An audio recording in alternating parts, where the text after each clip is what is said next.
اعوذ باللہ من الشیطان الرجیم بسم اللہ الرحمن الرحیم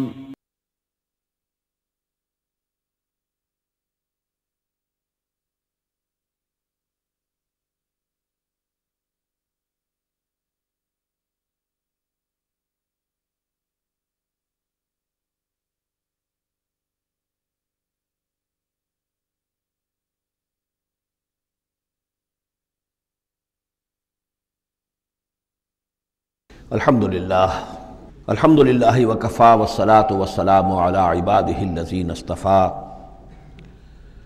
خصوصاً علی افضلہم وخاتم النبیین محمد الامین وعلی آلہ وصحبہ اجمعین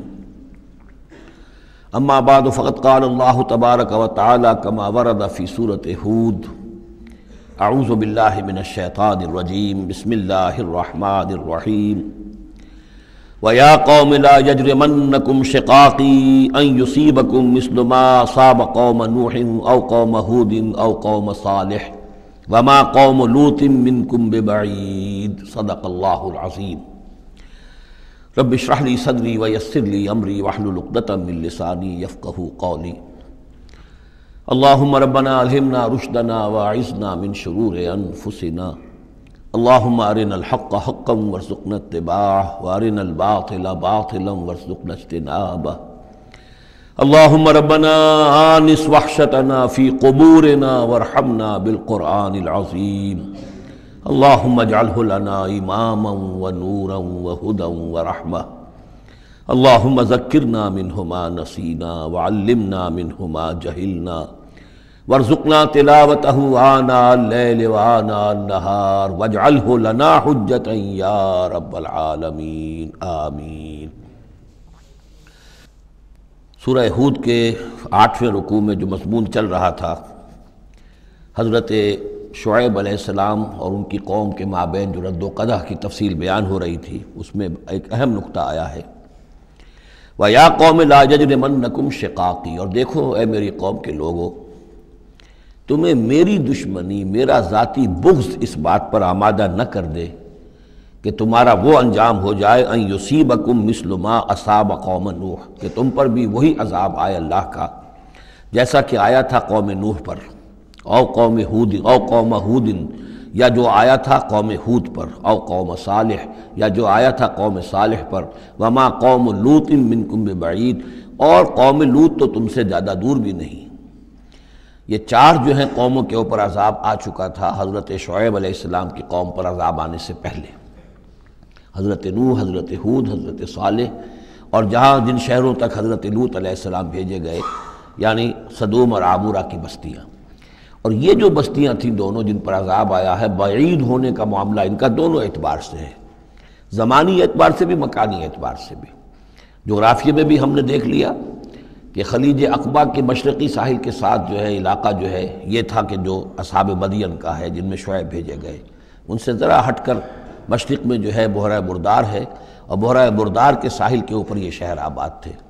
تو جغرافیائی اور زمینی اعتبار سے بھی فاصلہ نہیں ہے، زمانی اعتبار سے بھی زیادہ فصل نہیں ہے۔ اور اگرچہ بعض لوگوں کا خیال یہ ہے کہ حضرت موسیٰ علیہ السلام جب مدین گئے تھے، مصر سے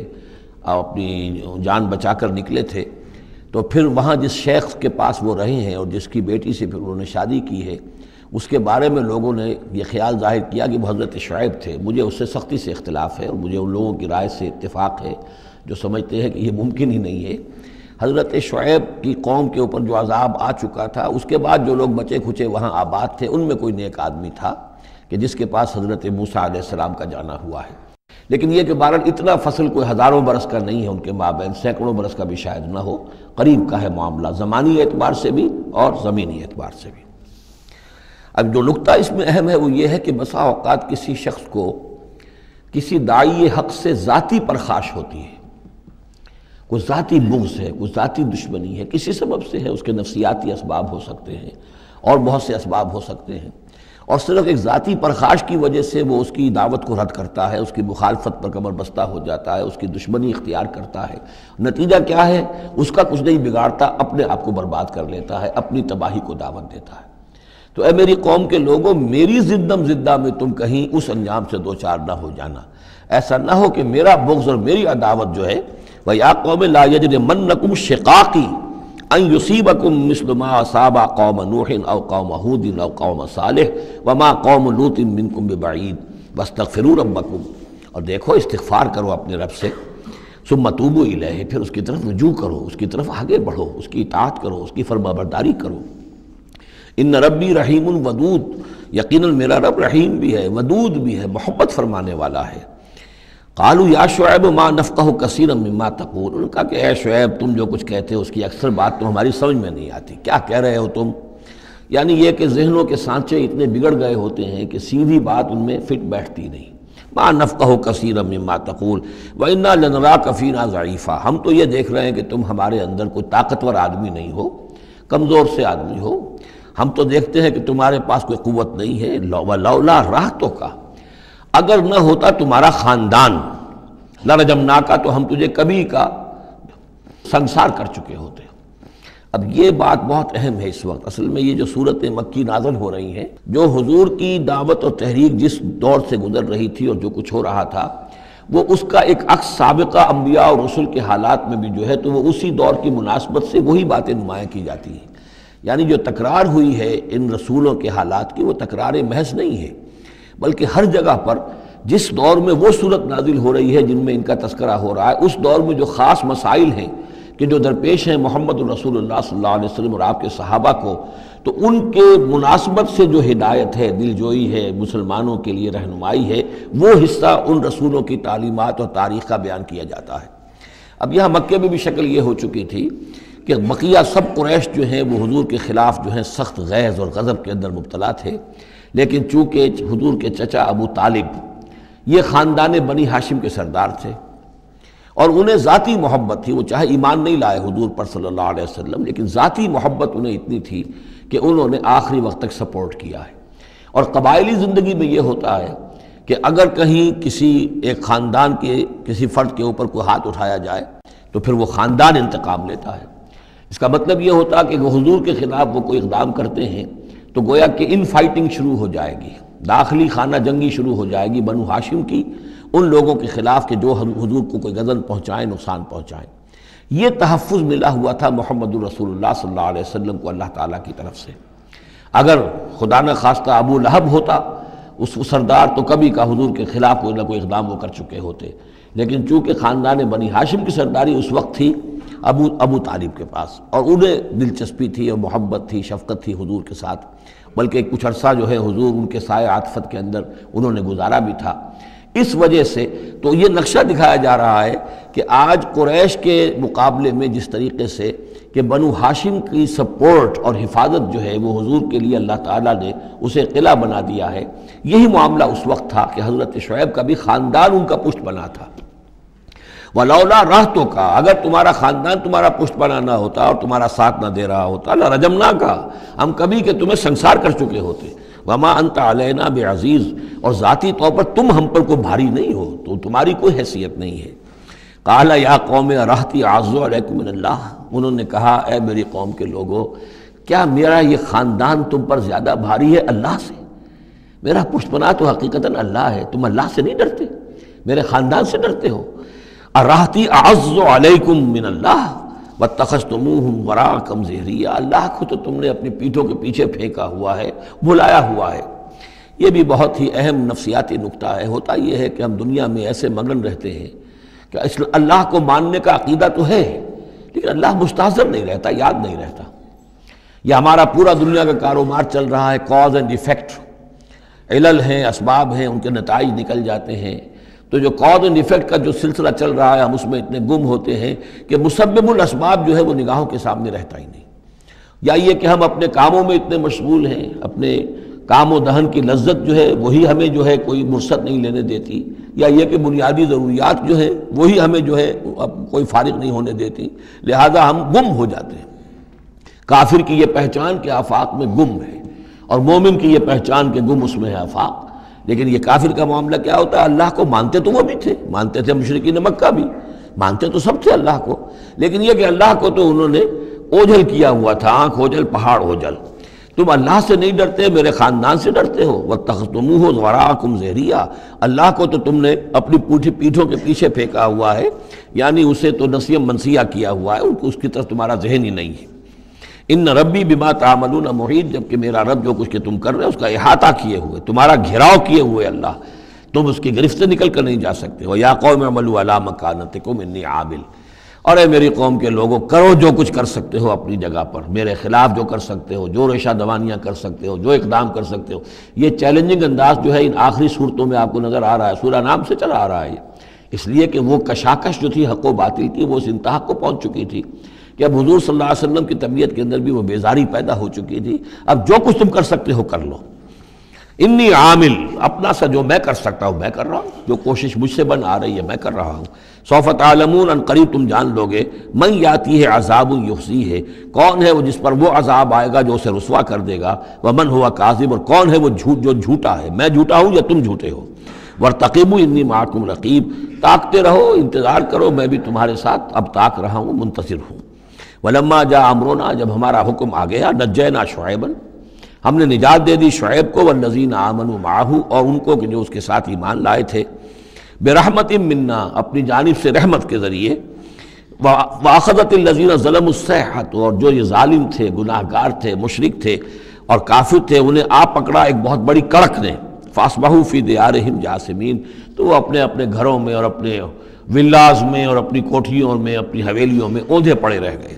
کَأَلَّمْ يَغْنَوْا فِيهَا، ایسے ہو گئے جیسے وہ کہیں آباد تھے ہی نہیں. أَلَا بُعْدًا لِمَدْيَنَ، آگاہ ہو جاؤ، پھٹکار ہے مدین پر. کما بعدت سمود، جیسے کہ سمود پر پھٹکار ہوئی.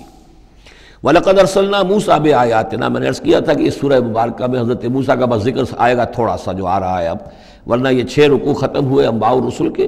ان میں سے 2 رکوع جو تھے وہ حضرت نوح علیہ السلام کے حالات پر مشتمل تھے، اور باقی سب کے لیے ایک ایک رکوع آیا ہے. وَلَقَدْ أَرْسَلْنَا مُوسَىٰ بِآيَاتِنَا وَسُلْطَانٍ مُّبِينٍ إِلَىٰ فِرْعَوْنَ وَمَلَئِهِ، اور ہم نے بھیجا موسیٰ کو اپنی آیات کے ساتھ اور واضح سند دے کر فرعون اور اس کے سرداروں کے پاس. فَاتَّبَعُوا أَمْرَ فِرْعَوْنَ، لیکن ان بدبختوں نے فرعون ہی کی پیروی کی، اسی کے حکم کو مانا، اسی کی بات پر چلے. وما امر فرعون برشید، حالانکہ وہ فرعون کا معاملہ جو ہے وہ کوئی کامیابی والی راہ نہیں تھی، ہدایت والی راہ نہیں تھی. یقدم قومہ یوم القیامہ، اب قیامت کے دن وہ آئے گا آگے آگے چلتا ہوا، اپنی قوم کی قیادت کرتے ہوئے آئے گا، آگے آگے آئے گا. یوم القیامت، پیچھے پیچھے اس کی قوم آ رہی ہوگی. فَأَوْرَدَهُمُ النَّارَ، اور پھر وہ لا کر آگ کے گھاٹ پر انہیں اتار دے گا، جہنم تک پہنچا دے گا. وَبِئْسَ الْوِرْدُ الْمَوْرُودُ، اور وہ بہت ہی برا گھاٹ ہے جس پر اترا جائے. جیسے کوئی پانی پینے کے لیے جانور آتے ہیں، ان کا کوئی سردار جو ہے وہ آگے آگے آ رہا ہو، سب گھاٹ پر وہ اپنے پھر پورے قافلے کو لے آتا ہے، اسی طریقے سے یہ جہنم کے گھاٹ پر، اس آگ کے گھاٹ پر لا اتارے گا فرعون اپنی قوم کو. وَأُتْبِعُوا فِي هَٰذِهِ لَعْنَةً، اور اس دنیا میں بھی ان پر لعنت جو ہے ان کے پیچھے لگا دی گئی. وَيَوْمَ الْقِيَامَةِ، اور قیامت کے دن بھی. بِئْسَ الرِّفْدُ الْمَرْفُودُ، برا ہے وہ انعام جو ان کو ملنے والا ہے.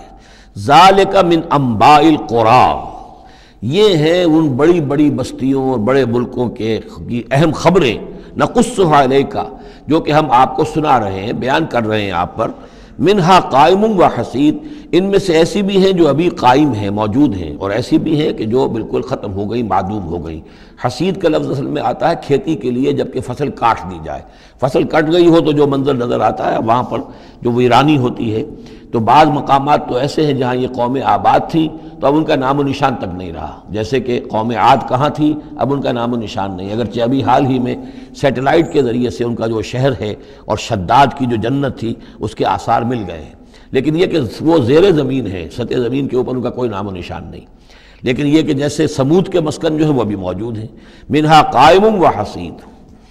وَمَا ظَلَمْنَاهُمْ وَلَٰكِنْ ظَلَمُوا أَنفُسَهُمْ، اور ہم نے ان پر کوئی ظلم نہیں کیا، انہوں نے اپنی جانوں پر خود ظلم ڈھایا. فَمَا أَغْنَتْ عَنْهُمْ آلِهَتُهُمُ الَّتِي يَدْعُونَ مِن دُونِ اللَّهِ، تو کچھ کام نہ آ سکے اور کچھ بچا نہ سکے انہیں ان کے وہ آلہہ، وہ معبود کہ جنہیں وہ پکارا کرتے تھے اللہ کے سوا. من شیء، کچھ بھی. لما جاء امر ربک، جب تیرے رب کا حکم آ گیا. وما زادوہم غیر تتبیب، اور انہوں نے کچھ اضافہ نہیں کیا ان کے حق میں مگر تباہی اور بربادی کا. وَكَذَلِكَ أَخْذُ رَبِّكَ إِذَا أَخَذَ الْقُرَىٰ، اور ایسے ہی ہوتی ہے پکڑ آپ کے رب کی اے نبی جب وہ پکڑتا ہے بستیوں کو، وہی ظالمۃ، جبکہ وہ ظالم ہوتی ہیں، گناہ گار ہوتی ہیں، ان میں گناہ کا اور معصیت کا عام چلن ہو جاتا ہے۔ ان اخذہ علیم شدید، یقیناً اس کی پکڑ جو ہے وہ بڑی دردناک بھی ہے، بڑی سخت ہے، جیسے کہ آخری پارے میں ان بطش ربک لشدید، ان فی ذلک لآیۃ لمن خاف عذاب الآخرہ، یقیناً اس میں نشانی ہے ان کے لیے کہ جو آخرت کے عذاب سے ڈرتے ہوں۔ ذالک یوم مجموع لہ الناس، وہ دن ہے کہ جس کے لیے لوگوں کو لامحالہ جمع کیا جائے گا، وذالک یوم مشہود، اور وہ دن ہے پیشی کا، سب کو پیش ہونا ہے۔ وما نؤخرہ الی اجل معدود، اور ہم اسے ایک وقت معین تک کے لیے مؤخر کیے ہوئے ہیں، ایک وقت معین ہے اس کا، معدود ہے، گنتی کی گئی ہے اس کی، یہ نہیں ہے کہ کبھی نہیں آئے گا، آئے گا وہ دن۔ یوم یاتے، جس دن وہ، جب کہ وہ دن آ جائے گا، لا تکلم نفس الا باذنہ، کوئی ذی نفس زبان نہیں کھول سکے گا مگر اللہ کے اذن سے۔ فمنہم شقی و سعید، تو انسانوں میں سے شقی بھی ہوں گے، بدبخت بھی ہوں گے، سعید بھی ہوں گے، نیک بخت ہوں گے۔ فاما الذین شقوا، تو وہ لوگ کہ جو بدبخت ہیں، ففی النار لہم فیہا زفیر و شہیق، وہ آگ میں ہوں گے جس میں ان کو وہاں چیخنا چلانا ہے، دھارنا ہے اپنے درد سے، کرب سے۔ خالدین فیہا، اس میں وہ ہمیشہ ہمیش رہیں گے، ما دامت السماوات والارض، جب تک کہ رہے آسمان اور زمین، الا ما شاء ربک، سوائے اس کے کہ جو چاہے تیرا رب۔ یہ ذرا مشکلات القرآن میں سے یہ مقام ہے، یہ واحد مقام ہے کہ جہاں خالدین فیہا ابدا یا خالدین فیہا، اس میں کچھ استثناءات بھی آئی ہیں کہ کب تک یہ رہے گا، جہنم کب تک رہے گی، ما دامت السماوات والارض، جب تک آسمان اور زمین رہے۔ اب اس سے مراد ابدیت بھی ہو سکتی ہے، اور اس میں کوئی اشارہ بھی ہو سکتا ہے کہ شاید کبھی کوئی وقت آئے کہ یہ جو آسمان اور زمین کی ایک تخلیق اللہ نے کی ہے، یہ ایک خاص اس کا نظام ہے، ایک وقت میں آ کر یہ نظام بدل جائے، پھر کوئی اور آسمان کوئی اور زمین تخلیق فرمائے۔ بہرحال اس وقت تک جب تک کہ یہ آسمان اور زمین باقی رہیں گے تو یہ جو جہنمی لوگ جو ہیں وہ جہنم میں رہیں گے۔ اس میں بھی ایک استثناء، الا ما شاء ربک، اللہ کا اختیار ہے، اگر کسی کو چاہے اس میں سے نکالنا تو اس کا اختیار مطلق ہے، جیسا کہ ہم نے عرض کیا کہ کئی دفعہ عرض کیا ہے کہ جیسے اہل سنت کے نزدیک اللہ تعالیٰ کے بارے میں ہم یہ نہیں کہہ سکتے کہ وہ اس پر عدل کرنا واجب ہے، لیکن یہ کہ وہ عدل کرے گا۔ اسی طریقے سے یہ بات کہ اللہ تعالیٰ کا اختیار مطلق ہے، وہ کسی کو چاہے تو نکال لے، لیکن ہم یہ جانتے ہیں کہ کفار کے لیے یہ جہنم جو ہے وہ ابدی ہے، اللہ نکالے گا نہیں، واللہ عالم۔ ان ربک فعال لما یرید، یقیناً آپ کا رب جو ہے جو ارادہ کر لے اس کو کر گزرنے والا ہے۔ واما الذین سعدوا، اور جو لوگ نیک بخت ثابت ہوں گے، ففی الجنۃ خالدین فیہا، اور وہ جنت میں رہیں گے ہمیشہ ہمیش، ما دامت السماوات والارض، جب تک رہے آسمان اور زمین، الا ما شاء ربک، سوائے اس کے کہ جو آپ کا رب چاہے، عطاء غیر مجزوز، اور یہ جو بخشش ہے یہ بے انتہا ہوگی، اس کا خاتمہ کبھی نہیں ہوگا۔ یہ اضافی لفظ جنت کے لیے آ رہا ہے کہ جو دوزخ کے لیے نہیں آیا۔ یہ جو ذرا سا باریک فرق ہوتا ہے، پھر اس سے بڑے فلسفیانہ نکتے نکلتے ہیں، اس سے پھر محققین نے، علماء نے جو ہیں پھر بہت سے دلائل استدلال کیے ہیں۔ چنانچہ حافظ ابن تیمیہ رحمہ اللہ اور شیخ ابن عربی دونوں کی ایک رائے ہے جو اہل سنت کا جو عام اجماعی عقیدہ ہے اس سے مختلف ہے۔ اہل سنت کا اجماعی عقیدہ یہ ہے کہ جنت اور دوزخ دونوں ابدی ہیں، ہمیشہ، کوئی اختتام نہیں ہے، نہ جنت کا نہ دوزخ کا۔ لیکن امام ابن تیمیہ رحمہ اللہ اور شیخ اکبر جو صوفیاء کے ہیں، شیخ ابن عربی، اگرچہ ان دونوں میں بڑی بود ہے بہت سی چیزوں کے اندر، اور امام ابن تیمیہ جو ہے وہ بہت ہی سخت تنقید کرتے ہیں اور سخت الفاظ استعمال کرتے ہیں شیخ ابن عربی کے لیے، محی الدین ابن عربی، لیکن یہ کہ اس معاملے میں ان دونوں کی رائے ایک ہے، اور وہ یہ ہے کہ جنت تو ابدی ہے، دوزخ ابدی نہیں ہے۔ ایک وقت آئے گا، چاہے وہ ارب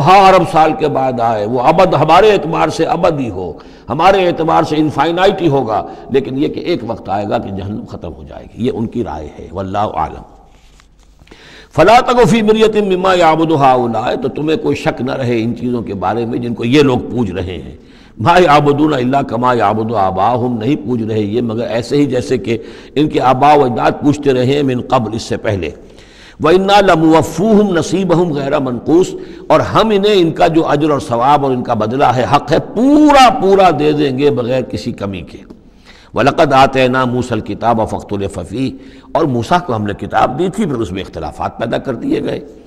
ولولا کلمۃ سبقت من ربک لقضی بینہم، اور اگر نہ ہو چکی ہوتی ایک بات تیرے رب کی پہلے ہی سے طے، یعنی ایک مدت اور جو ہے اللہ کی طرف سے معین ہے، تو ان کے مابین فیصلہ کر دیا جاتا۔ وَإِنَّهُمْ لَفِي شَكٍّ مِّنْهُ مُرِيبٍ، اور اب تو حقیقت میں یہ لوگ جو ہے وہ تورات اس کتاب کے بارے میں کچھ شکوک و شبہات میں مبتلا ہو گئے۔ یہ بات جو ہے سورہ شورى میں کھل کر آئے گی کہ رسولوں کو جو کتابیں دی جاتی ہیں ان کے وارث بنتی ہے پھر ان کی امت، اور جب یہ اس امت کے اندر جب زوال آتا ہے، اضمحلال آتا ہے، بے عملی آتی ہے، تو اس بے عملی کے نتیجے میں پھر ایک نتیجہ یہ نکلتا ہے کہ پھر کتاب کے بارے میں بھی یقین پورا ان کے اندر نہیں رہتا کہ یہ واقعتاً اللہ کی کتاب ہے، بلکہ اس کے بارے میں بھی ان کے اندر شکوک و شبہات پیدا ہو جاتے ہیں۔ وَإِنَّ كُلًّا لَمَّا لَيُوَفِّيَنَّهُمْ رَبُّكَ أَعْمَالَهُمْ، اور لازماً یہ جتنے بھی لوگ ہیں ان سب کو اے نبی آپ کا پروردگار ان کے اعمال کا پورا پورا اجر دے گا، بدلہ دے گا۔ إِنَّهُ بِمَا يَعْمَلُونَ خَبِيرٌ، جو کچھ یہ کر رہے ہیں وہ اس سے باخبر ہے۔ فَاسْتَقِمْ كَمَا أُمِرْتَ وَمَنْ تَابَ مَعَكَ، تو اے نبی آپ ڈٹے رہیے جیسا کہ آپ کو حکم ہوا ہے، اور جو لوگ بھی جنہوں نے توبہ کی ہے آپ کے ساتھ، یعنی توبہ کی ہے، وہ شرک سے باز آئے ہیں، کفر کو چھوڑا ہے، ایمان لائے ہیں، پلٹ آئے ہیں آپ کے ساتھ، وَلَا تَطْغَوْا، اور اب آگے نہ بڑھیے، حد سے تجاوز نہ کیجیے۔ یہ تجاوز یہ بھی ہو سکتا ہے کہ عذاب کی جلدی کریں، کہ جلدی اب اللہ تعالیٰ فیصلہ چکا دیں۔ تجاوز یہ بھی ہو سکتا ہے کہ کہیں غصے میں آ جائیں اور لوگوں کی مخالفت کے اوپر جو ہے وہ اپنا جو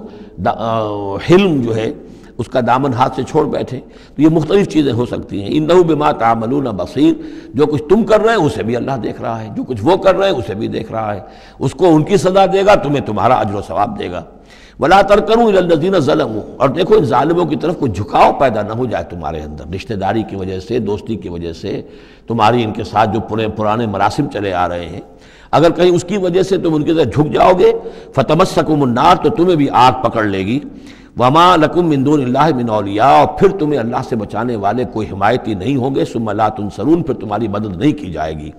وَأَقِمِ الصَّلَاةَ طَرَفَيَ النَّهَارِ وَزُلَفًا مِّنَ اللَّيْلِ، اور اے نبی نماز کو قائم رکھیے۔ اب یہ سارے خطابات آپ دیکھ رہے ہیں کہ بظاہر واحد کے صیغے میں حضور سے ہو رہے ہیں، لیکن یہاں پر خطاب امت سے ہے، مسلمانوں سے ہے، حضور کی وساطت سے اہل ایمان جو ہے وہ مخاطب ہے۔ نماز قائم رکھو، دن کے دونوں طرف، فجر ہے ادھر، مغرب ہے یا عصر ہے، یہ نہار کا دو طرف جو ہے وہ تو فجر اور عصر شمار ہوں گے، وَزُلَفًا مِّنَ اللَّيْلِ، اور کچھ ٹکڑے رات کے، اب مغرب عشاء کو بھی ہم شمار کر سکتے ہیں رات میں، تو اس طریقے سے یہ مختلف، شروع میں جیسے اوقات آئے ہیں تو ان میں ابھی پوری طریقے سے 5 نمازوں کا نظام نہیں تھا، وہ تو سن 11 نبوی میں جبکہ یہ معراج ہوئی ہے اس وقت پھر 5 نمازوں کا نظام آیا ہے، ورنہ پورے مکی دور کے 10 برس بلکہ 10.5 برس تک وہ نمازوں کا نظام ایسا ہی تھا کہ کبھی صبح شام کی بات کہہ دی ہے، صبح شام کرو، اور یا یہ کہ سورہ بنی اسرائیل میں بھی ایک بات آ جائے گی وہ وہاں پڑھیں گے۔ وَأَقِمِ الصَّلَاةَ طَرَفَيَ النَّهَارِ وَزُلَفًا مِّنَ اللَّيْلِ إِنَّ الْحَسَنَاتِ يُذْهِبْنَ السَّيِّئَاتِ، یقیناً نیکیاں بدیوں کو دور کر دیتی ہیں۔ ذَلِكَ ذِكْرَىٰ لِلذَّاكِرِينَ، اور یہ یاد دہانی ہے یاد رکھنے والوں کے لیے۔ وَاصْبِرْ فَإِنَّ اللَّهَ لَا يُضِيعُ أَجْرَ الْمُحْسِنِينَ، اور صبر کیجئے، اور اللہ تعالیٰ محسنین کا، نیکی کرنے والوں کے صبر کو ضائع نہیں کرتا۔ فَلَوْلَا كَانَ مِنَ الْقُرُونِ مِنْ قَبْلِكُمْ أُولُو بَقِيَّةٍ، تو کیوں نہ ایسا ہوا کہ ہوتے ان قوموں میں جو تم سے پہلے تھیں ایسے اولو بقیہ ہوتے، ایسے حق کے علمبردار ہوتے، ینہون عن الفساد فی الارض، کہ جو لوگوں کو اپنی قوموں کو روکتے رہتے زمین میں فساد مچانے سے، الا قلیلا ممن انجینا منہم، سوائے اس کے کہ کچھ کم ہوئے، بہت تھوڑے لوگ ہوئے جن میں سے کہ ہم نے بچا لیا، یعنی جو لوگ بھی نہیں منکر کرتے رہے، روکتے رہے، بدی سے روکتے رہے، کفر سے روکتے رہے، شرک سے روکتے رہے، ان کے بارے میں بار بار یہ بات آ رہی ہے کہ اللہ تعالیٰ ان کو بچا لیتا ہے۔ وَاتَّبَعَ الَّذِينَ ظَلَمُوا مَا أُتْرِفُوا فِيهِ، اور وہ لوگ کہ جنہوں نے گناہ کی روش اختیار کی، وہ تو انہوں نے پیروی کی اپنی اسی چیزوں کی جس میں کہ ان کو ساز و سامان دیا گیا تھا، عیش جو ان کو دے دیا گیا تھا، کانوا مجرمین وکانوا مجرمین، اور یقیناً وہ مجرم تھے۔ وَمَا كَانَ رَبُّكَ لِيُهْلِكَ الْقُرَىٰ بِظُلْمٍ، اور آپ کا رب بستیوں کو ظلم کے ساتھ ہلاک کرنے والا نہیں ہے کہ بغیر ان کی یعنی خرابی کے اعمال کے، بغیر ان کے جرائم کے ان کو ایسے ہی ہلاک کر دیتا۔ وَمَا كَانَ رَبُّكَ لِيُهْلِكَ الْقُرَىٰ بِظُلْمٍ وَأَهْلُهَا مُصْلِحُونَ، جبکہ اس میں بسنے والے لوگ جو ہیں وہ مصلح ہوں، اچھے کردار کے لوگ ہوں، اصلاح کرنے والے ہوں، صالح ہوں۔ وَلَوْ شَاءَ رَبُّكَ لَجَعَلَ النَّاسَ أُمَّةً وَاحِدَةً، اور اگر اللہ چاہتا، آپ کا رب چاہتا تو تمام نوع انسانی کو ایک ہی امت بنا دیتا۔ وَلَا يَزَالُونَ مُخْتَلِفِينَ، لیکن نہیں، یہ اختلاف کرتے ہی رہیں گے، انسانوں میں اختلاف ہمیشہ باقی رہے گا۔ صرف فرق یہ ہے کہ اختلاف کو ایک حد تک رکھا جائے، تفرقہ نہ ہو جائے۔ اختلاف اختلاف ہے، ایک رائے میری، ایک رائے آپ کی ہے، ٹھیک ہے، آپ کی رائے، آپ کے پاس یہ دلائل ہیں، آپ کا دل اس پر ٹھک گیا ہے، آپ اس پر عمل کیجئے۔ میرے پاس یہ دلیل ہے، میرا دل اس پر ٹھکتا ہے، میں اس حدیث کو زیادہ قوی سمجھتا ہوں، آپ نے اس کو زیادہ جو ہے مضبوط سمجھا ہے، کوئی حرج نہیں۔ میں بھی قرآن و سنت سے استدلال کر رہا ہوں، آپ بھی قرآن و سنت سے استدلال کر رہے ہیں۔ امام ابو حنیفہ نے بھی کیا ہے تو وہیں سے استدلال کیا ہے، امام شافعی نے بھی کیا، تو اختلاف ہے۔ تفرقہ نہ ہو کہ تم اور من دیگرم تو دیگری، میں اور ہوں تم اور ہو، یہ تفرقہ جو ہے وہ کفر ہے۔ لیکن اختلاف لا یزالون مختلفین، وہ تو یہ ہے کہ گلہائے رنگا رنگ سے ہے رونق چمن، اے ذوق جہاں کو ہے زیب اختلاف سے۔ اختلاف جو ہے مونوٹنی اگر دنیا میں ہو تو طبیعت انسان کی اکتا جائے، یہاں تو یہ کہ رنگا رنگی ہو، تنوع ہو، تو اس سے ہی انسان جو یہاں کی جو زیبائش ہے اور رونقیں ہیں۔ ولا یزالون مختلفین الا من رحم ربک، سوائے اس کے کہ جس پر تیرا رب رحم فرما دے۔ ولذالک خلقہم، اللہ نے بنایا ہی اسی حساب سے ہے ان کو۔ دو افراد کے مزاج ایک نہیں ہے، دو افراد کے انگوٹھوں کی وہ یہ نشان ایک نہیں، لکیریں ایک جیسی نہیں ہیں، ان دو انسانوں کی شکلیں ایک جیسی نہیں ہیں، یہ تو اللہ تعالیٰ نے بنایا ہے تخلیق کے اندر۔ اب جینز کسی کے کچھ ہیں، کسی کے کچھ ہیں، کسی میں کچھ جو ہے اور اثرات آ رہے ہیں، کسی میں کسی اور طرح کے اثرات آ رہے ہیں۔ الناس کالمعادن، اور یہ تمام انسان بھی معدنیات کی طرح ہیں، تو اس طرح ہی اللہ تعالیٰ نے جو پیدا کیا ہے وہ ایک جیسی شے تو نہیں پیدا کی۔ وَتَمَّتْ كَلِمَةُ رَبِّكَ لَأَمْلَأَنَّ جَهَنَّمَ مِنَ الْجِنَّةِ وَالنَّاسِ أَجْمَعِينَ، اور تیرے رب کی یہ بات پوری ہو کر رہے گی کہ میں پر کر کے رہوں گا جہنم کو جنوں سے اور انسانوں سے، سب سے۔ یعنی اس نے جنت بنائی ہے، اس کو بھی اس نے آباد کرنا ہے اہل حق کے ذریعے سے، جہنم بھی تو بنا رکھی ہے، اس کا ایندھن بھی اسے درکار ہے۔ تو اس دنیا کے اندر جو کفار ہیں، مشرکین ہیں، گناہگار ہیں، جو عیاشیاں کر رہے ہیں، بدماش ہیں اور جو ظالم ہیں، یہ ظاہر بات ہے کہ جہنم کے لیے ایندھن ہے جو اللہ نے فراہم کیا ہے۔ وَكُلًّا نَقُصُّ عَلَيْكَ مِنْ أَنْبَاءِ الرُّسُلِ، اب یہ وہ اصطلاح آ گئی جس کا میں بار بار ذکر کر رہا تھا، انباء الرسل۔ اور یہ سب چیزیں جو ہم بیان کر رہے ہیں محمد آپ پر، یہ رسولوں کی بڑی اہم خبروں میں سے ہیں۔ حضرت نوح، حضرت ہود، حضرت صالح، حضرت لوط، حضرت شعیب، حضرت موسیٰ، یہ حالات جو بیان کر رہے ہیں، من انباء الرسل ما نثبت بہ فؤادک، اور یہ اس لیے تاکہ اس کے ذریعے سے آپ کے دل کو جما دیں، مضبوطی دیں۔ یعنی جو کچھ آپ پر اور آپ کے ساتھی اہل ایمان پر آج بیت رہی ہے، کوئی نئی بات نہیں ہے، ہمیشہ یہی ہوا ہے۔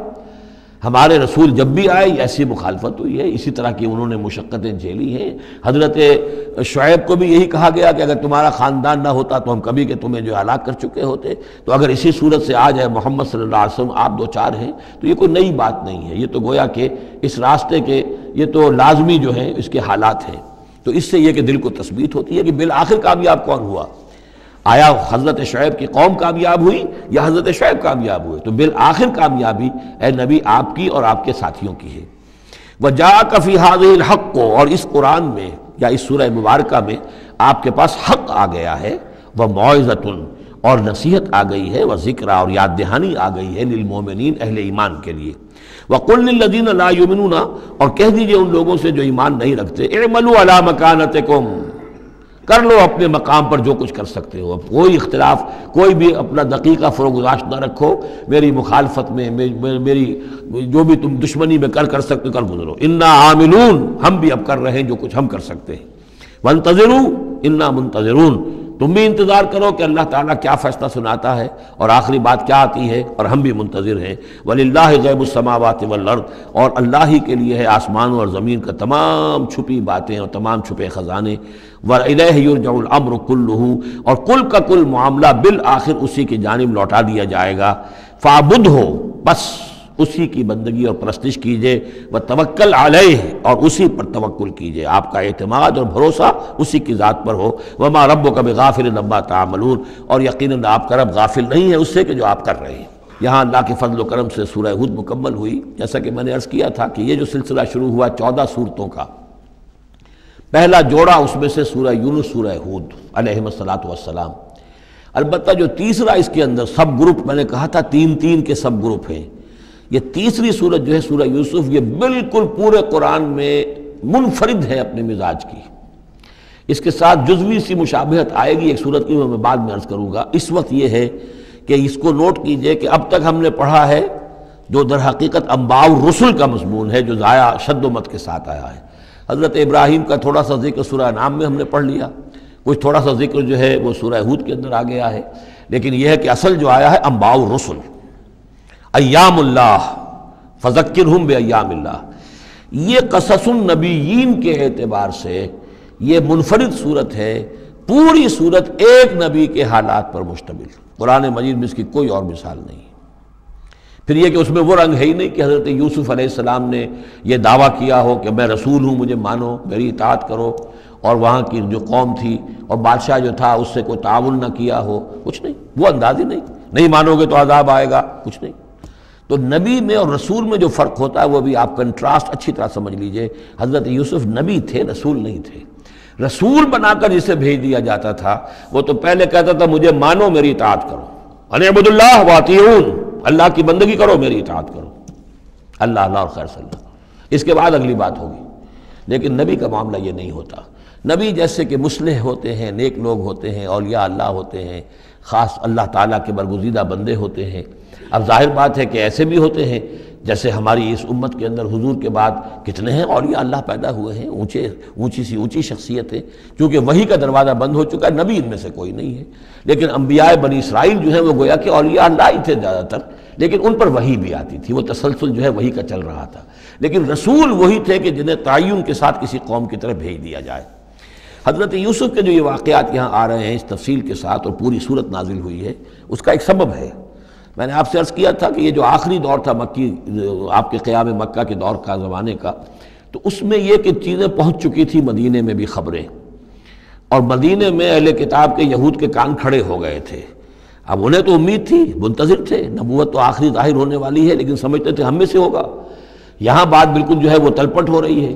لہذا وہ اب کچھ نہ کچھ شوشے چھوڑتے رہتے تھے اور انہیں کہتے تھے اپنے پیغامات کے ذریعے سے کہ اچھا تمہارے ہاں سنا کسی نے نبوت کا دعویٰ کیا ہے، اچھا تو اس سے یہ سوال پوچھو کہ یہ ابراہیم تو آباد تھے فلسطین میں، یہ جو یہودی بنی اسرائیل ہے یہ مصر میں کیسے پہنچ گئے، جو وہاں سے پھر حضرت موسیٰ ان کو نکال کر لے کر آئے، لیکن کیسے پہنچے، پہنچنے کا سبب کیا تھا، کیا ماجرا تھا؟ یہ اب تاریخ کا ایک سوال تھا جو انہوں نے کر دیا۔ اس کے جواب میں اللہ تعالیٰ نے یہ صورت نازل فرما دی اور اس قدر خوبصورت انداز میں نازل کی ہے۔ اور میں آپ کو ایک اور بات بھی بتا دوں کہ میرا قرآن مجید کے ساتھ جو معنوی تعارف ہوا ہے پہلی مرتبہ صحیح معنی میں، وہ اسی سورہ یوسف کے حوالے سے ہے، اور سورہ یوسف کی تفہیم القرآن مولانا مودودی کی۔ 1947 میں میں میٹرک کا امتحان دے چکا تھا، ہمارا رزلٹ بھی آ چکا تھا،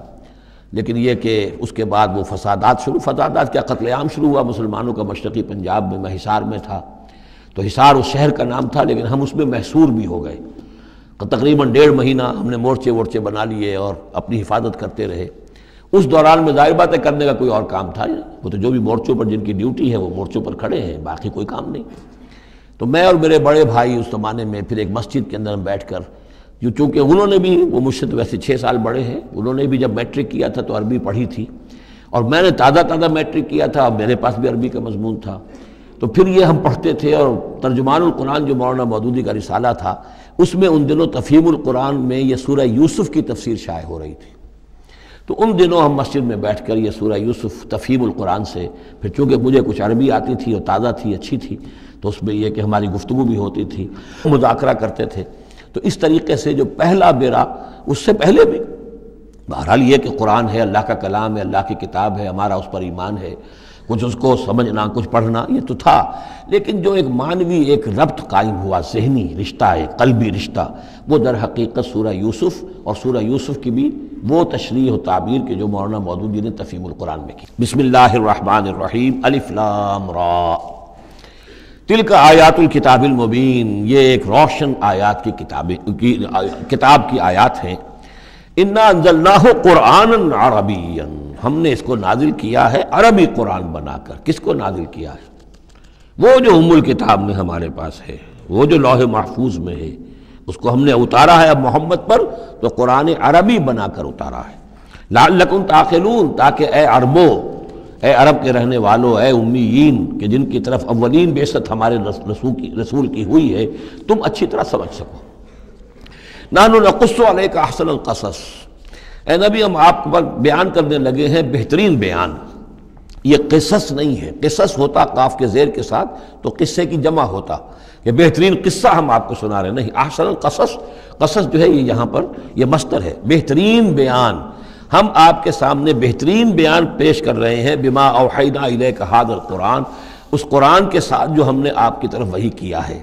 وَإِن كُنتَ مِن قَبْلِهِ لَمِنَ الْغَافِلِينَ، اور یقیناً آپ اس سے پہلے، اس قرآن میں اس قصے کے آنے سے پہلے، قرآن میں اس بیان کی آمد سے پہلے، وحی سے پہلے آپ یقیناً بالکل ناواقف تھے، غافل تھے، آپ کو کچھ معلوم نہیں تھا کہ یہ حضرت یوسف کیسے وہاں پہنچے اور بنی اسرائیل کیسے پہنچ گئے۔ اس قال یوسف لأبیہ، حضرت یعقوب علیہ السلام کے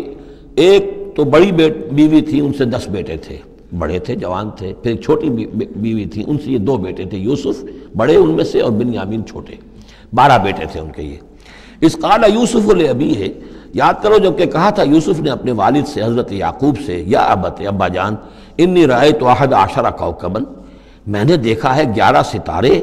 والشمس والقمر، اور سورج اور چاند، رأیتہم لی ساجدین، کہ وہ مجھے سجدہ کر رہے ہیں، میرے سامنے جو ہے سجدے میں ہیں۔ قال یا بنی لا تقصص رؤیاک علی اخوتک، حضرت یعقوب علیہ السلام نے اس بات کو سمجھ لیا کہ یہ 11 بھائی اور یہ میں ماں باپ، ہمارا کوئی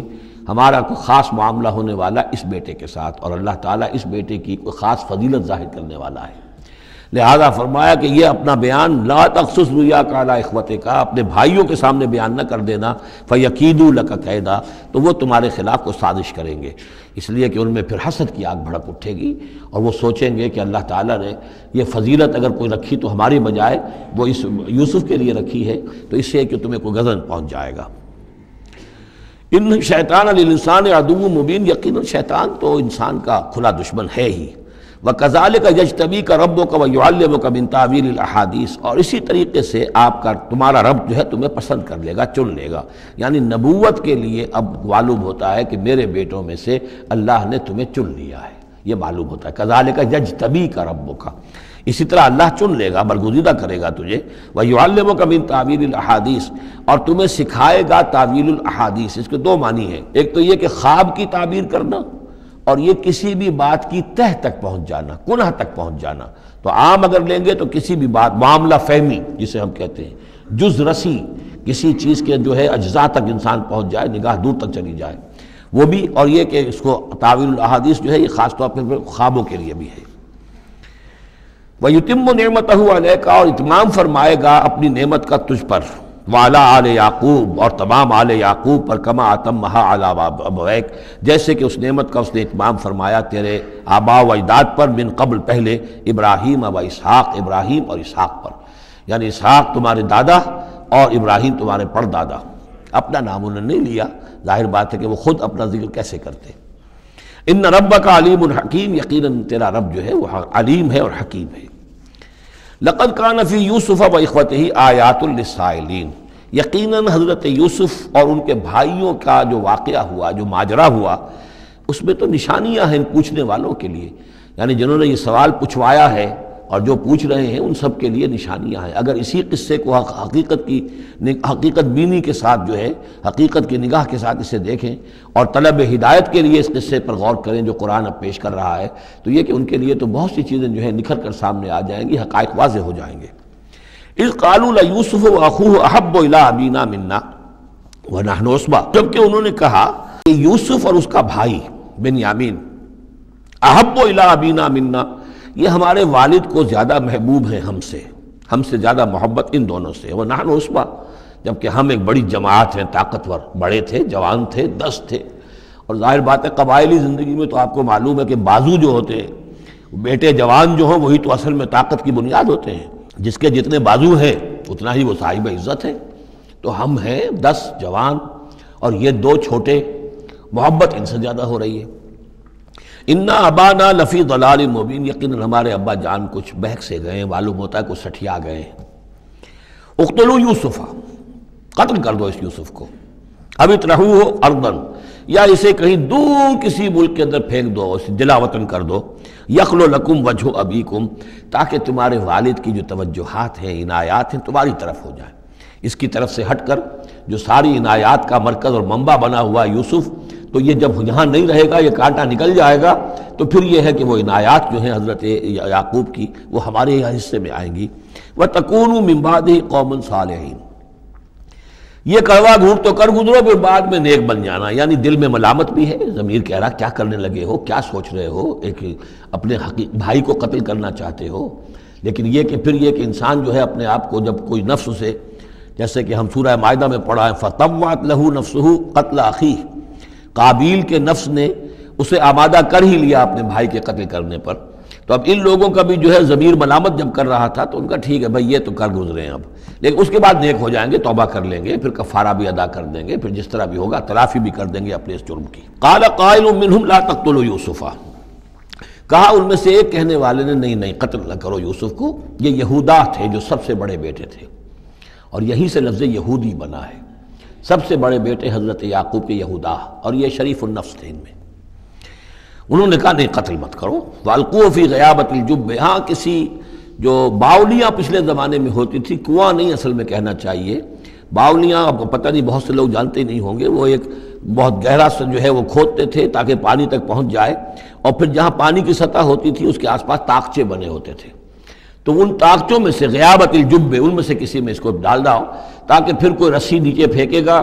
اور کوئی قافلہ آئے گا، اس کا کوئی پانی لینے والا آئے گا، یہ اس رسی کو پکڑ کر اوپر چلا جائے گا، وہ قافلہ اپنے ساتھ لے جائے گا جہاں جا رہا ہوگا، تو ہماری جان چھوٹے گی، تو ہم قتل کے مجرم نہیں ہوں گے۔ وَالْقُوهُ فِي غِيَابَةِ الْجُبِّ يَلْتَقِطْهُ بَعْضُ السَّيَّارَةِ، لے جائے گا اس کو، کوئی اٹھا لے جائے گا، کوئی قافلہ۔ ان کنتم فاعلین، اگر تم کرنے ہی والے ہو، یعنی اگر تم تل گئے ہو۔ اب ظاہر بات ہے کہ باقی 9 بھائی اگر تلے ہوئے تھے تو بڑے بھائی کی کچھ بس نہیں گئی، اس نے کہا اچھا کم سے کم یہ کرو قتل تو نہ کرو، اس کو کسی کنویں کی کسی باولی کے طاقچے کے اندر رکھاؤ۔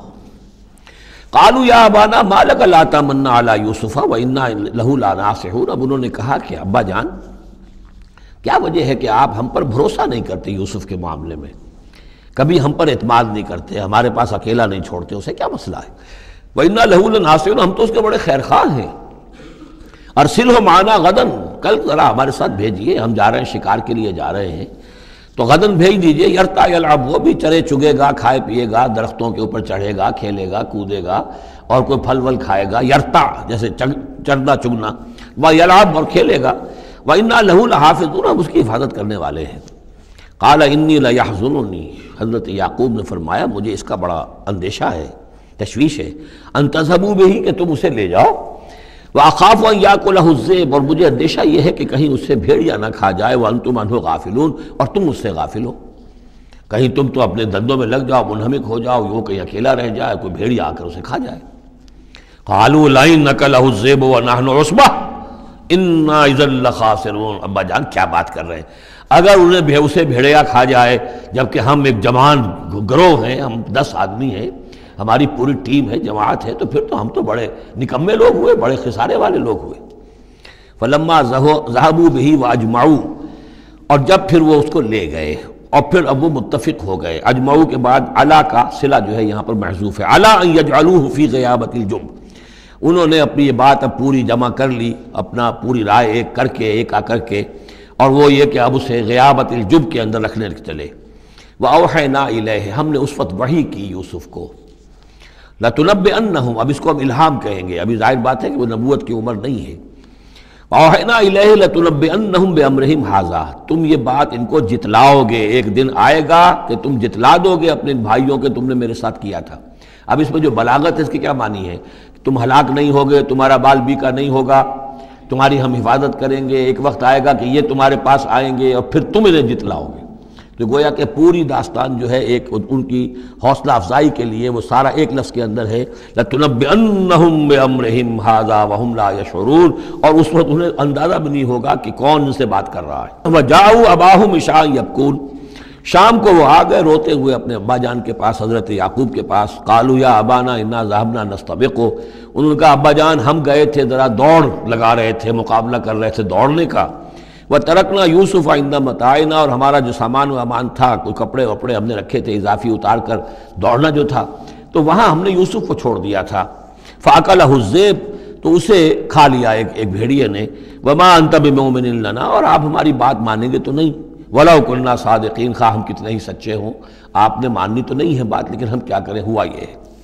وَجَاءُوا عَلَىٰ قَمِيصِهِ بِدَمٍ كَذِيبٍ، اور کوئی جھوٹ موٹ کا خون اس کی قمیص کے اوپر لگا کے لے آئے۔ قَالَ بَلْ سَوَّلَتْ لَكُمْ أَنفُسُكُمْ أَمْرًا، حضرت یعقوب نے فرمایا نہیں، بات کچھ اور ہے، تمہارے دیوں نے، تمہارے نفسوں نے تمہارے لیے ایک بڑی بات کو ہلکا کر دیا ہے، تم نے کوئی بہت بڑا غلط اقدام کیا ہے اور تمہارے نفسوں نے اس کے لیے تمہیں آمادہ کر دیا ہے، فصبر جمیل۔ لیکن ظاہر بات ہے کہ اب 10 بیٹے ہیں، حضرت یعقوب اکیلے ہیں، بوڑھے ہیں، فصبر جمیل، میں اب کیا کر سکتا ہوں سوائے اس کے کہ صبر کروں خوبصورتی کے ساتھ، اور دیکھوں اللہ تعالیٰ اس میں سے کیا برآمد کرتا ہے۔ واللہ المستعان علی ما تصفون، اور جو کچھ تم بیان کر رہے ہیں اس پر تو ظاہر بات ہے کہ اب میں اللہ ہی سے مدد مانگ سکتا ہوں۔ وجاءت سیارۃ، اب کچھ عرصے کے بعد وہاں ایک وہ قافلہ آ گیا، جاءت سیارۃ فارسلوا واردہم، انہوں نے بھیجا اپنے آگے چلنے والے کو۔ یہ پرانے زمانے میں ہوتا تھا قافلہ، اس سے آگے آگے جو ہے جس کو عورت کہتے ہیں وارد، وہ جا کر جو ہے وہاں پر دیکھتا تھا کہاں کنواں ہے، پانی کہاں ہے، کہاں اگلا پڑاؤ ہوگا۔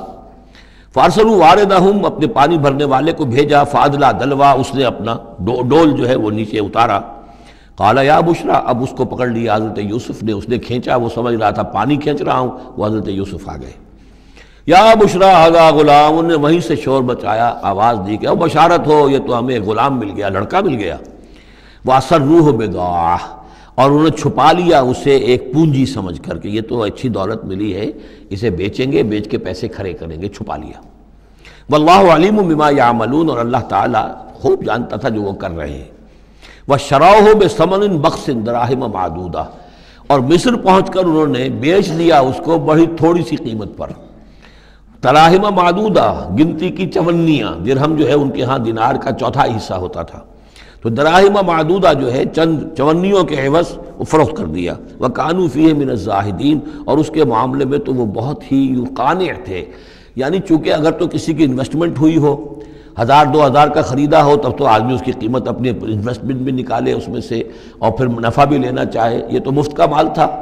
دوسرے یہ اندیشہ ہر وقت دھڑکا لگا ہوا تھا کہ کہیں جو ہے اس کے وارث نہ آ جائیں، تو جلد از جلد بیچ کر جو بھی ملے پیسے کھڑے کرو۔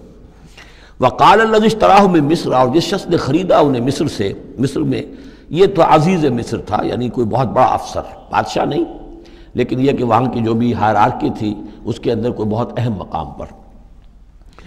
وقال الذی اشتراہ من مصر، اور جس شخص نے خریدا انہیں مصر میں، لامرأتہ، اپنی بیوی سے کہا اکرمی مثواہ، اس کو ذرا اچھے طریقے پر رکھو، عسیٰ ان ینفعنا، ہو سکتا ہے یہ ہمارے لیے نفع بخش ہو، یہ بھی ہو سکتا ہے کہ ہم اسے پھر بیچ دیں تو ہمیں دولت زیادہ مل جائے، اور نتخذہ ولدا،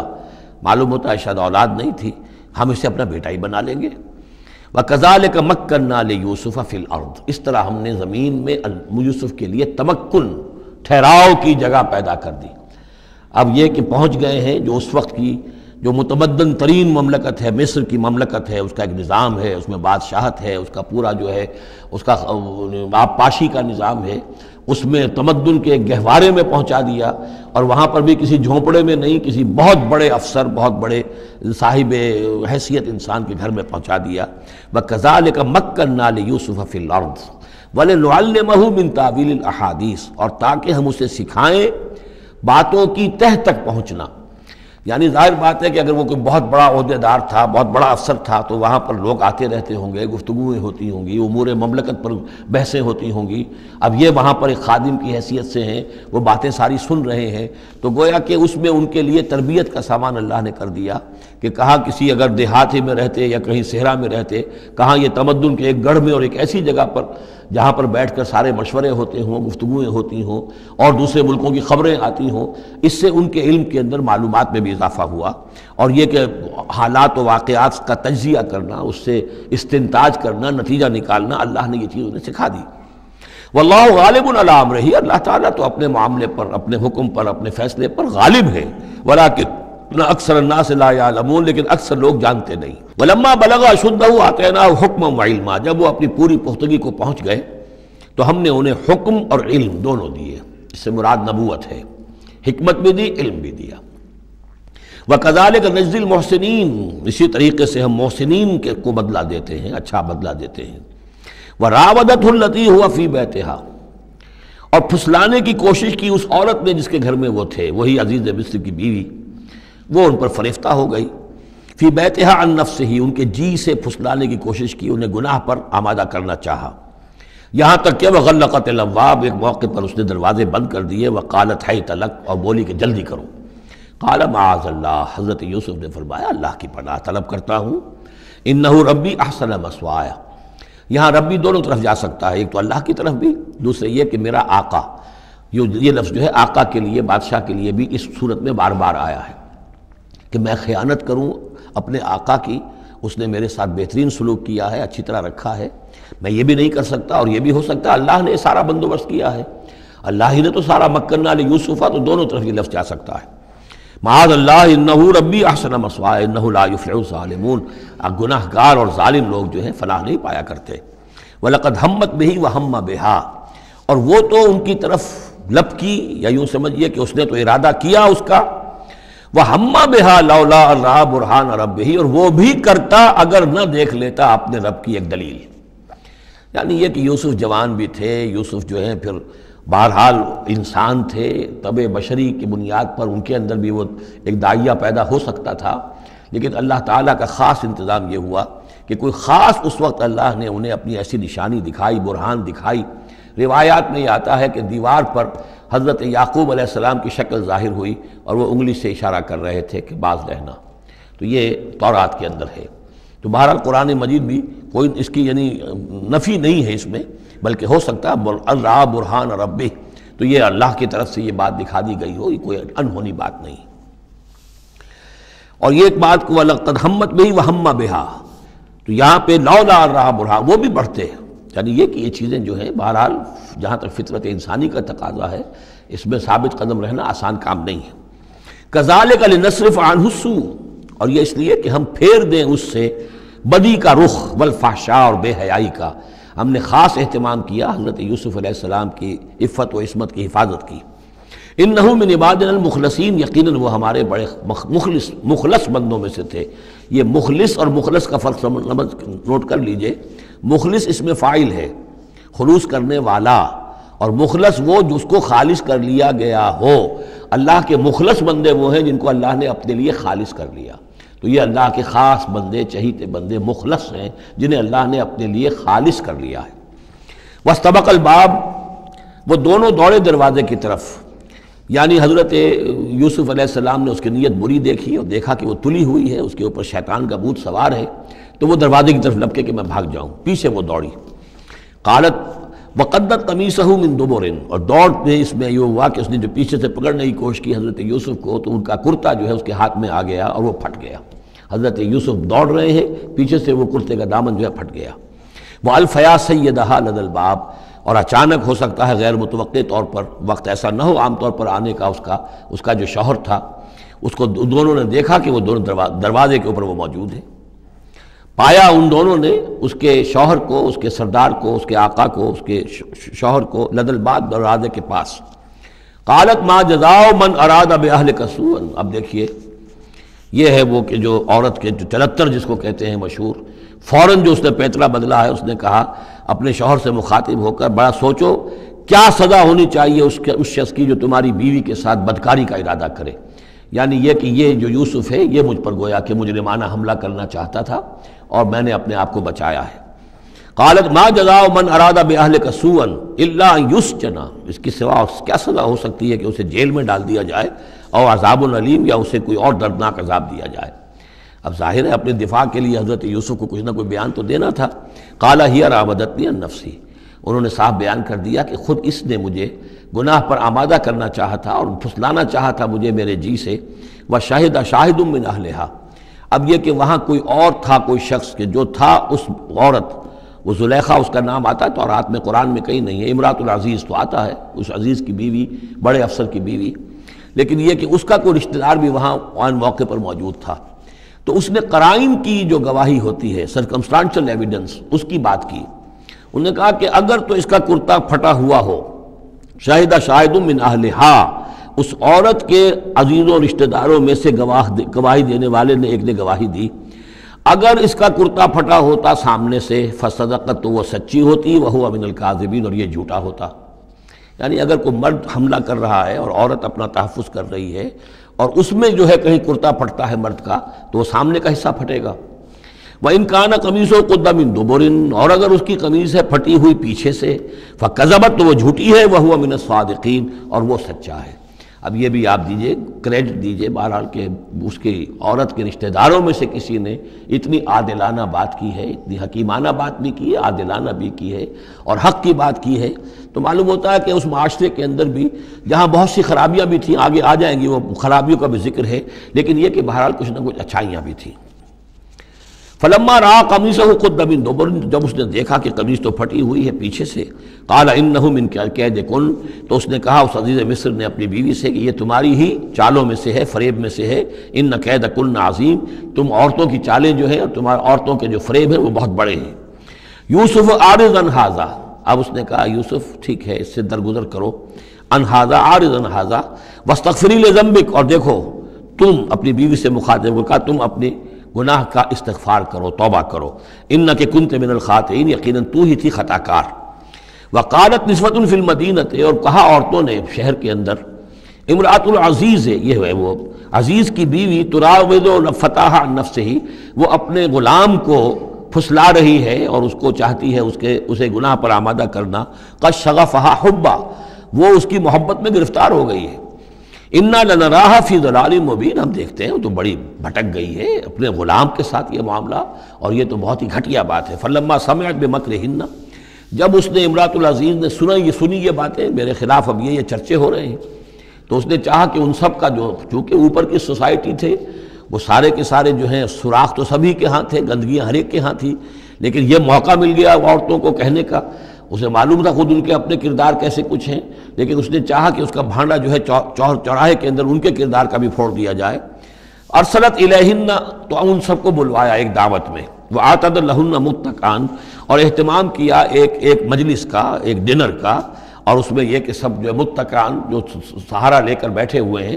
وآتت کل واحدۃ منہن، اور ہر عورت کو اس نے ایک چھری اس کے سامنے رکھی، سکینن، ایک چھری، جب کوئی پھل وغیرہ ہوں گے اس کے ساتھ چھری بھی سب کو دی گئی ہے۔ وقالت اخرج علیہن، اور کہا کہ اے یوسف ذرا نکلو ان کے سامنے، برآمد ہو، ان کے سامنے آ جاؤ۔ فلما رأینہ، تو جب ان سب نے اس کو دیکھا، اکبرنہ، تو ششدر رہ گئیں، وقطعن ایدیہن، اور ان سب نے اپنے ہاتھ کاٹ لیے۔ اس میں ایک کا تو کسی کا غلطی سے ہاتھ کٹ گیا ہوگا، چوک گئی ہوگی، دیکھ کر ایک دم جو چونکی کہ یہ اس قدر حسین و جمیل، یہ تو انسان نہیں معلوم ہوتا یہ کون ہے، تو اس کا ہاتھ کٹا۔ اس کی طرف حضرت یوسف متوجہ ہوئے ہوں گے، خون اس کے کچھ نہ آخر میں خادم کی حیثیت سے تھے کہ اس کے کوئی مرہم پٹی کریں، تو ہر ایک نے یہ چاہا کہ یہ التفات اس کا میری طرف بھی ہو، تو سب نے اپنی انگلیاں کاٹی۔ قطعنا، اب یہاں پر یہ غلطی سے بات نہیں ہو سکتی، اس لیے کہ یہ قطع یقطع تقطیعا باب تفعیل ہے، اس تفعیل کے اندر تو اہتمام اور پوری طریقے سے کوئی ارادہ کر کے کسی کام کو کیا جاتا ہے۔ اپنے ہاتھ کاٹ لیے، وَقُلْنَا حَاشَا لِلَّهِ مَا هَذَا بَشَرًا، ان کہا کہ حاشا للہ، یہ شخص یہ تو آدمی نہیں ہے، ان هَذَا إِلَّا مَلَكٌ کریم، یہ تو معلوم ہوتا ہے کہ کوئی بہت ہی بزرگ فرشتہ ہے۔ قالت فَذَلِكُنَّ الَّذِي لُمْتُنَّنِي فِيهِ، تو اس نے کہا یہ ہے وہ جس کے بارے میں تم مجھے ملامت کر رہی تھی اور مجھ پر جو ہے تم تان کر رہی تھی۔ وَلَقَدْ رَاوَدتُّهُ عَن نَفْسِهِ، اور میں نے اسے یقیناً پھسلانا چاہا، گناہ پر آمادہ کرنا چاہا، فاستعصم، لیکن وہ جمع رہا، وہ قائم رہا، وہ مستقیم رہا، اس نے اپنی عفت اور عزت کی حفاظت کی۔ وَلَئِن لَمْ يَفْعَلْ مَا آمُرُهُ، اور اگر اس نے نہ کیا وہ جو میں اسے حکم دے رہی ہوں، لَيُسْجَنَنَّ، تو وہ لازماً قید میں پڑے گا، وَلَيَكُونَ مِنَ الصَّاغِرِينَ، اور یہ کہ بہت ہی چھوٹا ذلیل اور خوار ہو کر رہے گا۔ اس سے آپ اندازہ کر لیجئے کہ اس اونچی سوسائٹی کا اخلاقی طور پر اس وقت کیا حال ہو چکا تھا، کس دھڑلے سے یہ کہہ رہی ہے، اور ان کی تمام بیگمات کا بھی جو مسئلہ تھا وہ بھی سامنے آ چکا، اور اس میں ظاہر بات ہے کہ اسی دھڑلے کے ساتھ اس کا اعلان کرنا اپنے گناہ کا، کوئی اس میں حجاب محسوس نہیں کر رہی۔ قال رب السجن احب الی مما یدعوننی الیہ، حضرت یوسف نے دعا کی پروردگار مجھے قید زیادہ پسند ہے اس چیز سے جس کی طرف یہ مجھے بلا رہی ہیں۔ وَإِلَّا تَصْرِفْ عَنِّي كَيْدَهُنَّ، اور اگر اے پروردگار تو نے مجھ سے دور نہ کر دیا ان کی چالوں کو، ان کی فریبوں کو، أَصْبُ إِلَيْهِنَّ، ہو سکتا ہے میں بھی ان کی طرف مائل ہو جاؤں، وَأَكُن مِّنَ الْجَاهِلِينَ، اور میں جاہلوں میں سے ہو جاؤں۔ فَاسْتَجَابَ لَهُ رَبُّهُ، تو اللہ تعالیٰ نے، اس کے رب نے اس کی دعا کو قبول کیا۔ فَصَرَفَ عَنْهُ كَيْدَهُنَّ، اور ان سب کی عورتوں کی جو چالیں تھیں ان سے ان کو بچا لیا۔ انہ هو السمیع العلیم، یقیناً وہی ہے سننے والا اور جاننے والا۔ ثم بدا لهم من بعد ما رأوا الآیات، پھر یہ بات ان پر واضح ہو گئی، منکشف ہو گئی جب یہ ساری نشانیاں دیکھ لیں۔ لَيَسْجُنُنَّهُ حَتَّىٰ حِينٍ، کہ عافیت اسی میں ہے کہ کچھ عرصے کے لیے اسے جیل میں ڈال دیا جائے۔ پبلک سیفٹی کا معاملہ یہی ہے، مصلحت عامہ کا تقاضا یہی ہے۔ ہم اپنی عورتوں کو تو سنبھال کے نہیں رکھ سکتے، لیکن پبلک سیفٹی کے لیے اس کو جیل میں ڈال دینا چاہیے۔ بارک اللہ لی ولکم فی القرآن العظیم ونفعنی وإیاکم بالآیات والذکر الحکیم۔